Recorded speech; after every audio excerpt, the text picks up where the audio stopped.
Hello friends, मैं गौरव। और Iran और इंडिया के बीच एक ट्रेड वॉर छिड़ चुका है। यस, ईरान ने इंडिया से आ रहे मेजर इंपोर्ट्स को परमानेंटली बैन कर दिया है। इस बैन की शुरुआत इसी साल हुई दिसंबर में, जब ईरान ने इंडिया से बासमती राइस और चाय खरीदना अचानक से बंद कर दिया। And let me tell you, by the way, Iran India का सबसे बड़ा राइस बायर था। इंडिया का 75% राइस एक्सपोर्ट मिडिल ईस्ट ही जाता है। और चाय की बात करें तो again Iran tops the list of Indian tea buyers. पर अब जरा इस इंटरेस्टिंग ग्राफ को देखो। राइस बॉल कहे जाने वाले कंट्रीज, जिसकी थाईलैंड और वियतनाम में राइस का प्राइस है $420 पर टन, वहीं दूसरी तरफ इंडियन राइस इजीली $360 पर टन में मिल जाता है, which is literally the cheapest in the world.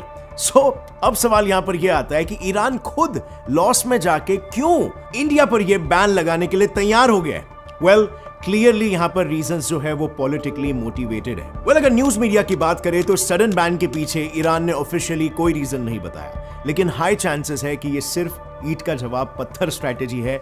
India को करारा जवाब देने की कोशिश की गई। देखो, बात यह है ना, हाल ही में एक घटना हुई थी जिसमें कश्मीरी एप्पल के फार्मर्स ने सरकार से कंप्लेन की थी कि ईरान से इंपोर्टेड कीवीज ज्यादातर पेस्ट इन्फेस्टेड होते हैं और इनसे मिलकर हमारे कश्मीरी एप्पल्स खराब हो जाते हैं, जिसकी वजह से उन्हें बहुत लॉस हो रहा है। और इस चीज की वजह से इंडिया ने ईरान को काफी बार वार्निंग्स भी दिया था, बट ईरान ने इस पर कोई एक्शन नहीं लिया। और बस इसके बाद फिर क्या था, इंडिया ने ईरानियन कीवीज पर बैन लगा दिया।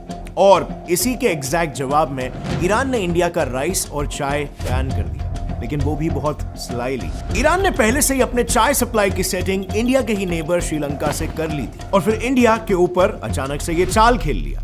लेकिन hold on, what if I tell you, ये तो बस वो रीजंस है जो ईरान चाह रहा है आपको मालूम पड़े, लेकिन एक्चुअल में अगर आप थोड़ा सा और रिसर्च करोगे तो ईरान के एक्चुअल इंटेंशंस इंडिया को लेकर बहुत ही डार्क और ट्विस्टेड है। वेल फ्रेंड्स, क्या आपको याद है बुरहान वानी? वेल, ये कश्मीरी सेपरेटिस्ट लीडर था जिसे इंडिया में टेररिस्ट बुलाते हैं, बट ईरान में इसे हीरो बुलाते हैं। ईरान के यूनिवर्सिटीज में उसकी डेथ एनिवर्सरी तक बताई जाती है।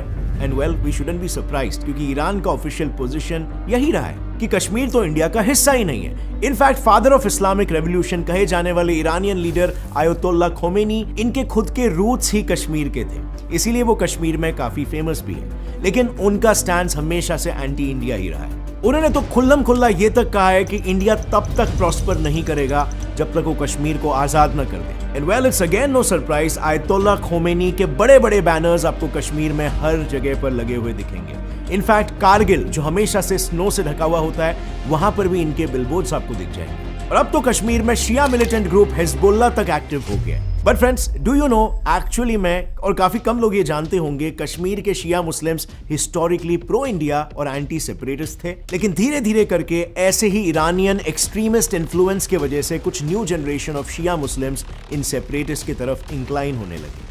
इंडियन इंटेलिजेंस एजेंसीज ने तो ये भी ट्रैक किया कि कई ईरानियन क्लेरिक्स कल्चरल एक्सचेंज के नाम पर कश्मीर आकर मॉस्क में भड़काऊ भाषण देते हैं। पर अनफॉर्चुनेटली इतना सब ऑलरेडी होने के बाद भारत सरकार की आंखें अब खुली है और ईरानियन क्लेरिक्स को कश्मीर जाने पर रोक लगा दिया गया। क्या लगता है आपको, ये कब से चल रहा होगा? अब अगर देखा जाए तो थ्रू आउट हिस्ट्री ईरान ने पाकिस्तान को भरपूर ओपनली सपोर्ट किया है। और 1965 के इंडो पाकिस्तान वॉर के दौरान पाकिस्तानी फाइटर जेट्स रिफ्यूलिंग के लिए ईरान के एयरबेसेस पर ही जाते थे। शाह ऑफ ईरान ने तो इंडिया को धमकाते हुए ये तक कह दिया था कि ईरान पाकिस्तान पर किसी तरह के अटैक को टॉलरेट ही नहीं करेगा। वेल, वॉर के दौरान ईरान ने पाकिस्तान को नर्सेस, मेडिकल सप्लाईज, यहां तक कि 5000 टन पेट्रोलियम भी मुफ्त में भिजवाया था। एंड 1971 वॉर में भी ईरान ने पाकिस्तान को पूरा मिलिट्री मटेरियल और डिप्लोमेटिक बैकिंग दी। और फ्रेंड्स, अगर आज की बात भी करें तो यही ओपन सपोर्ट आज भी दिखता है, क्योंकि आर्टिकल 370 के हटाने पर ईरान ने इंडिया को ओपनली कंडेम किया। अब ईरान के इस बैन का एक स्पेकुलेशन ये भी है कि रिसेंटली इंडिया ने वेस्ट एशियन क्वाड यानी I2U2 ग्रुप को ज्वाइन किया है। और प्रॉब्लम यह है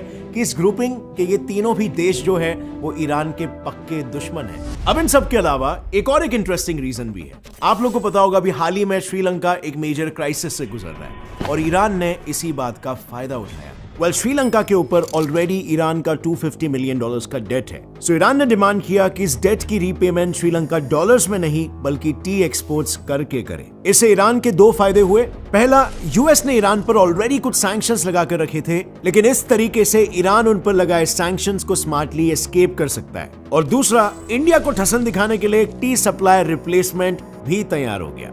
लेकिन इसके बावजूद भी कुछ लोगों का यह भी मानना है कि ईरान का ये ट्रेड बैन इंडिया से कोई पर्सनल दुश्मनी की वजह से नहीं है। देखो, एक्चुअली ईरान में फिलहाल नेशन वाइड एंटी हिजाब प्रोटेस्ट चल रहे हैं और उसके वजह से वहां के होटल, शॉप्स, बिजनेसेस सब कुछ कंप्लीटली बंद है और शायद इसीलिए ईरान ने फूड इंपोर्ट्स पर रोक लगा दी है। और ऐसे ही एक और जेन्युइन रीजन ये भी हो सकता है। बहुत टाइम से ईरान उसके और इंडिया के बीच एक रुपी ट्रेड सेटलमेंट एस्टैब्लिश करने की कोशिश कर रहा है, यानी जो ट्रांजैक्शन हो इन दोनों देशों के बीच में वो रुपीज में हो, जिससे अगेन ईरान पर लगा डॉलर सैंक्शन इवेड हो जाए। लेकिन इंडिया इस बात को उतना सीरियसली नहीं ले रहा, तो ऐसा भी हो सकता है कि ईरान इंडिया पर इनडायरेक्टली प्रेशर डाल रहा हो। अब एक और देश है जो इंडिया के क्वाड में होने से परेशान है और वो है चाइना। और इसीलिए आज के तारीख में चाइना ईरान बिल्कुल पक्के दोस्त बने घूम रहे हैं। इनके रिलेशन साल 2005 से काफी स्ट्रॉन्ग हुए जब ईरान पर यूएन, ईयू और यूएस ने कई सारे सैंक्शंस लगा दिए। इन सैंक्शन से ईरान की इकोनॉमी पूरी तरीके से गिर गई।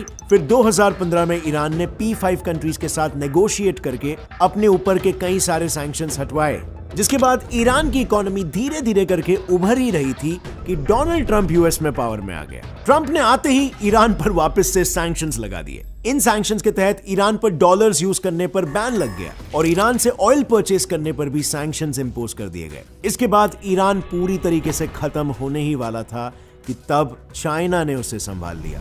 चाइना ने उससे सैंक्शंस के बावजूद भी ऑयल खरीदा, ईरान को ट्रांसफर ऑफ टेक्नोलॉजी के साथ आर्म्स एंड एम्यूनेशन सप्लाई किए और सबसे इंपॉर्टेंट और डेंजरस, ईरान को चाइना ने न्यूक्लियर वेपन बनाने में भी मदद की, जिसके लिए वो आज पूरी दुनिया से लड़ रहा है। और इस वजह से ये फ्रेंडशिप काफी ज्यादा स्ट्रांग हो गई। इनफैक्ट चाइना ने ईरान में $400 बिलियन इन्वेस्ट करके रखे हैं और 25 साल का एक स्ट्रेटेजिक कोऑपरेशन पैक्ट भी साइन किया हुआ है। अब ऐसा भी नहीं है कि इंडिया के रिलेशंस ईरान के साथ पूरी तरीके से खराब है।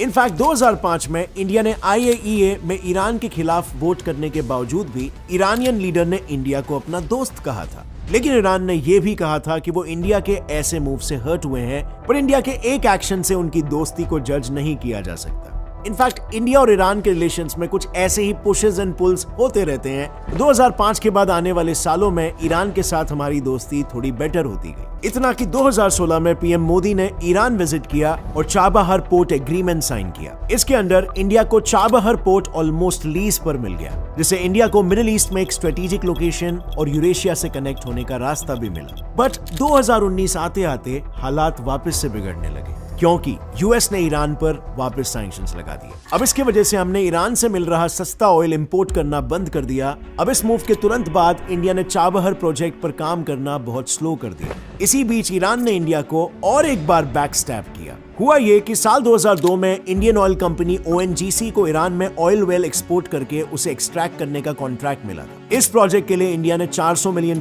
भी इन्वेस्ट किए थे और साल 2009 में ये मेहनत रंग लाई, क्योंकि ONGC को ऑयल वेल मिल गई।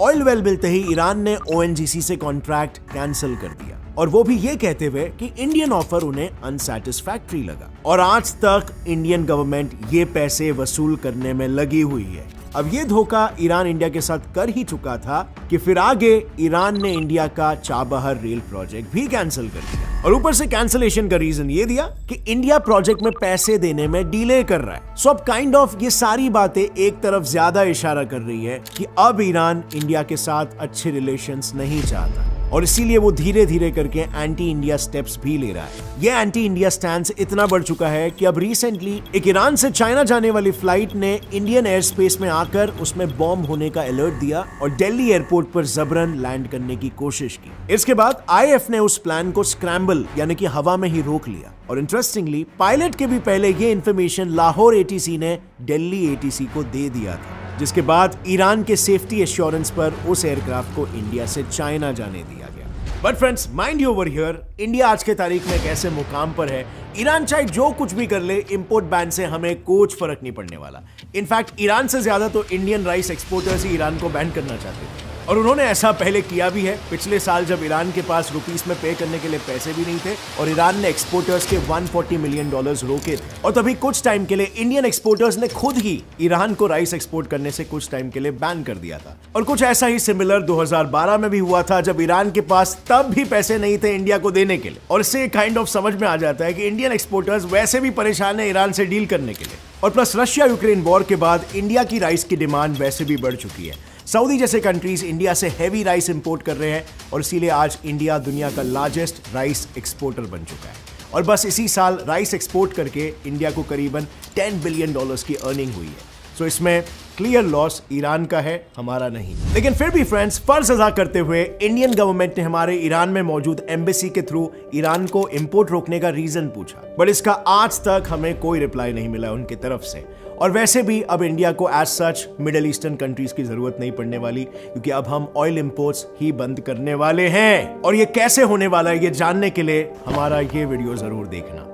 आज के इस वीडियो से आपको कुछ भी नया सीखने मिला, एक लाइक जरूर ठोकना। Gets and fly fact channel को भी सब्सक्राइब कर लो और बेल नोटिफिकेशन दबाओ ताकि आगे आने वाली हमारी कोई भी वीडियो की अपडेट आप मिस ना कर सको। See you next time friends, till then as always stay curious, keep learning and keep growing. जय हिंद।